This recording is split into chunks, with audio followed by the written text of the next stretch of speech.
Hi y'all, welcome to another day and another say at the coziest. I'm your hostess with the mostest, Lexie, and this is going to be like a new segment to the channel called Lexie Talks.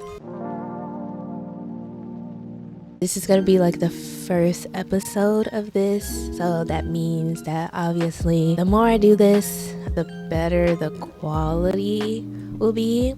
I'm still trying to figure out how to record for YouTube in a sense of like, I'm not looking directly at the camera.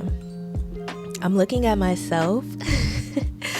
And that's because like looking up at this camera just feels so unnatural. And eventually I want to get in a space where I have more space and I can like kind of be like the people I look up to, because I feel like the people I look up to don't use a webcam for real. Like they use an actual camera that they look at and it's centered to where like I keep looking at the center. But yeah, anyway, production and quality wise will obviously like improve the more I do this. But for this first episode of Lexie Talks, I want to talk about overachievement in Black women specifically.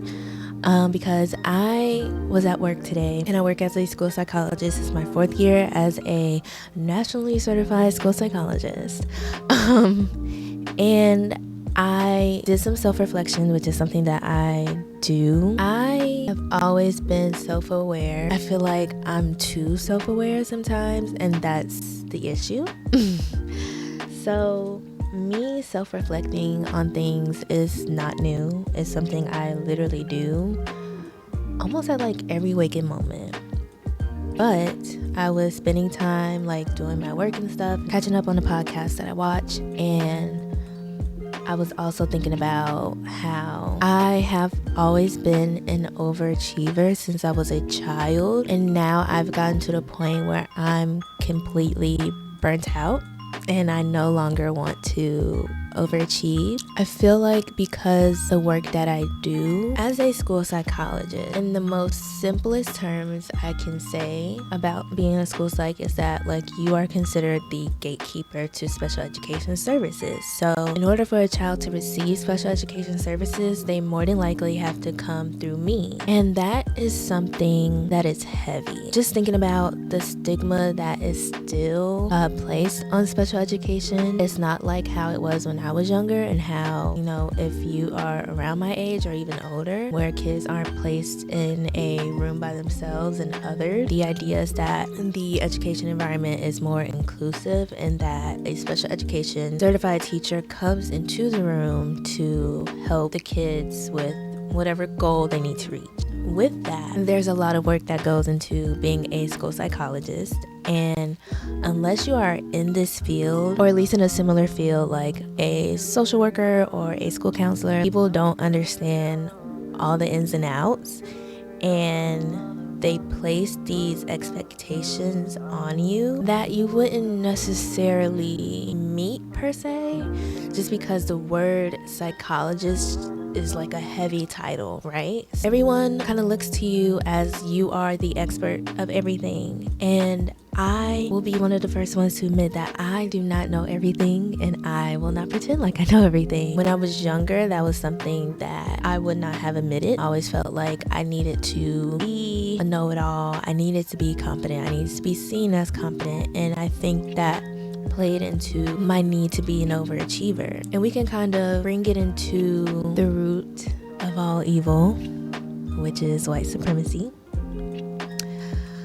So and I bring that up because when you think about all the issues that we have in society, like white supremacy is usually at the root of the problem. Like racism and white supremacy is the reason why a lot of systems that we have in the US and even globally, I live in the US so I can only speak on that, where all the systems are messed up because of racism and white supremacy. For a while, Black people in America was considered 3/5 of a person, so we were not considered whole. I would argue that we are still not considered whole.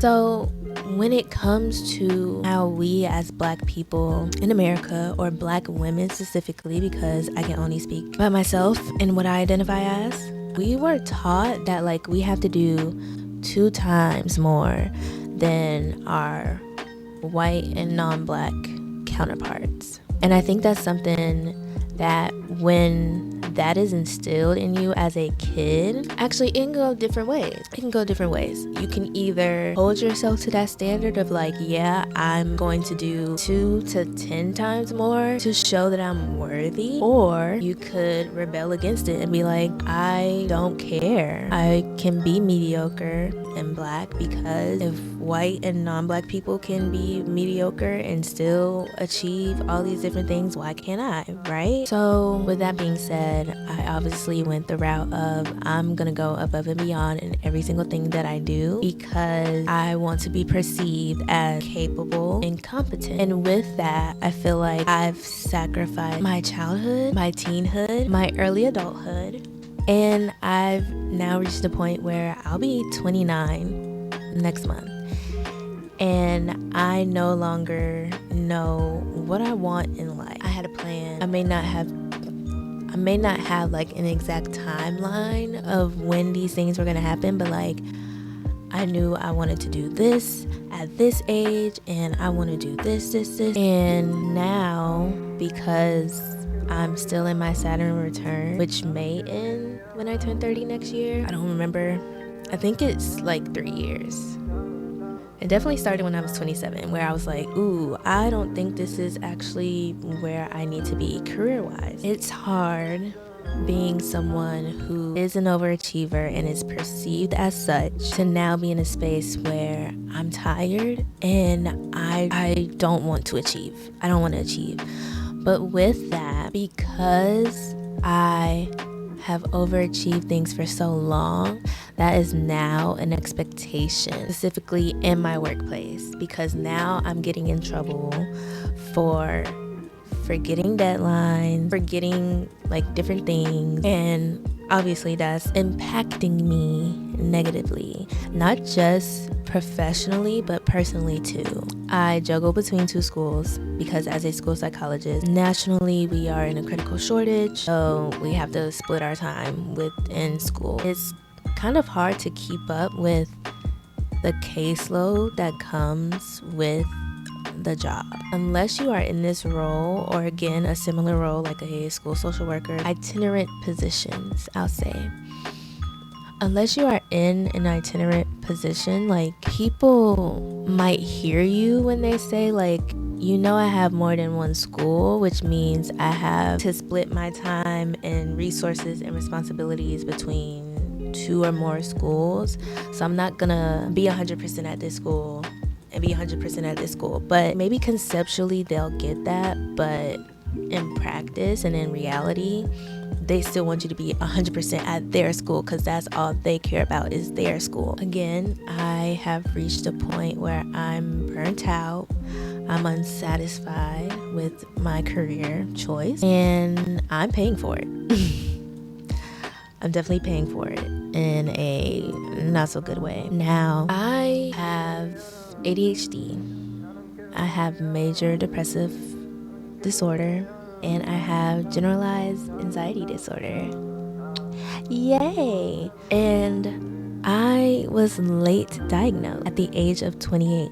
I'm currently 28, but last year, it was literally like a month after I turned 28 is when I got diagnosed with these things. Now, I will say I always knew I had generalized anxiety. Like, that has always been present as a kid. I've been on Zoloft for like 3 years now. It's been working wonders with my anxiety. The major depressive disorder, it kind of came at a surprise, but not really. I think I have been in denial about being depressed, because I kind of had that belief of, you know, you have loving parents, your mom supports you, and like almost anything you do, your dad too, but like he's not in the household, so like whatever. You have a roof over your head, you have food, you have clothes on your back, you went to college twice, you have 2 degrees, like what is there to be depressed at? But it's like, it's a chemical imbalance of the brain. So even if I do have all the basic necessities, the brain still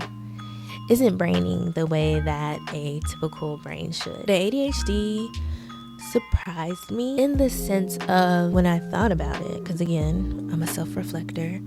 I was like, this is something that has been present in my life all my life. But because I was the type of kid that did not get in trouble, was quiet, did my work, no one thought to like check in on me in that way. Unless you were blatantly disrupting the class, no one checked in on you. Unless you were blatantly disrupting the home environment, you were not checked on.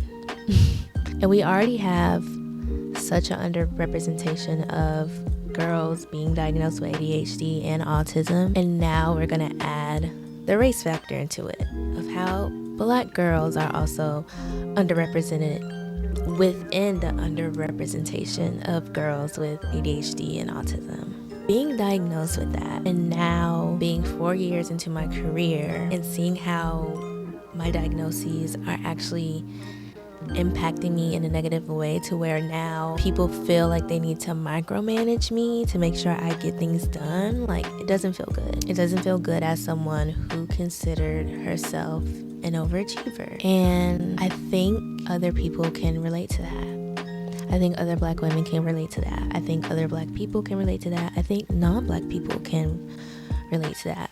But I can only speak on the experience of a Black woman, and that's what I want to cater my audience to when it comes to these talks. Of course, everyone is invited to watch, but I will always say, if it doesn't apply, let it fly, okay? Because not everything I say you're gonna relate to, and that's okay. But like, don't get in these comments and try to bash me or like my community, what I identify as, all those things. Like, just save yourself the time and the embarrassment, because it can always be cozy. That's something I always tell my cozy crew. It cannot always be cozy, so keep it cute. I just wanted to share that I feel like I am no longer an overachiever, and I want to be okay with that because it's kind of ruining my life. As dramatic as that sounds, I want us to be free from people's perceptions of us, as hard as that can be, especially when it comes to work, right? Because like, I don't actively try to be a people pleaser. I don't actively look for approval anymore. When I was younger, absolutely. But like, now that I'm older, I'm like, I don't care how people perceive me. But when it comes to work, I want you to be able to trust that I am going to do my job and I'm going to do it correctly. But you also have to remember that I am a human. I'm going to make mistakes, and on top of being a human, I am considered a neurodivergent one. Whether you like it or not, whether you know it or not, I need grace just as much as everyone else. And this is kind of a bunch of unfiltered thoughts, so it won't be a lot of editing into this. Kind of just want it to be unpolished. I want it to be authentic. I want it to feel like we're having a conversation, if that makes sense. Like, low-key, this is a podcast, but not really a podcast. But I'm like talking at you because I can't talk with you because like of the virtual space, all that, blah, blah, blah. Anyway, I say all that to say thank you for taking the time to hear me out. I would love to hear your thoughts in the comments below. Leave a like, subscribe if you like. I play games. I stream on Twitch at cozygirllexiee. I want to add more things to this channel as I develop it. Don't know what that looks like, but this is going to be a corner of that channel. Share it with the people you like. Share it with the people you don't like. I don't know. Share it if you like. Thank you for hearing me out, and until next time, because there definitely will be a next time, because I have a lot to say. Surprisingly. So, thanks for tuning in, and I will see y'all another time.